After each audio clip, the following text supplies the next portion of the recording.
ఒక గద్ద క్రాబ్స్ని పట్టుకెళ్ళిపోవడానికి చూస్తుంది. కింద ఉన్నాయి, భూమి మీద పాకుతూ వెళుతున్నాయి. అయితే గద్ద వచ్చేస్తుంది క్రాబ్ని ఎత్తుకెళ్ళిపోదామని. ఒక క్రాబ్నే, లేకపోతే ఇక దాని ఇష్టం వచ్చిందంటే అది మరి ఎన్నిటిని వేటాడుతుందో ఇక దాని ఇష్టం. వస్తుంటే ఈ క్రాబ్లు అన్నీ కూడా కూడబలుక్కున్నాయి. అంటే క్రాబ్ అంటే తెలుసు కదా మీకు, పీతలని. ఈ పీతలన్నీ కూడా కూడబలుక్కుని అదిగో గద్ద వస్తుంది, దాన్ని పట్టుపడదామని చెప్పి గద్ద అలా కిందకు వచ్చే లోపల ఈ పీతలన్నీ ఏం చేసినాయి తెలుసండి?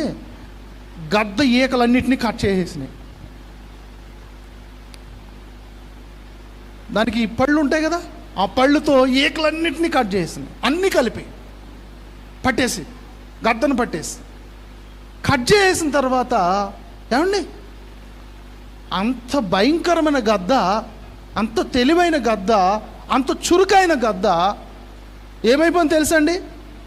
వచ్చి ఎగరలేక వాటి మధ్యలో పడిపోయింది, ఆ పీతల మధ్యలో. ఇప్పుడు పీతలు ఏం చేసినాయి తెలుసండి? ఆ గద్దను తిన్నాయి. చూడండి విచిత్రం.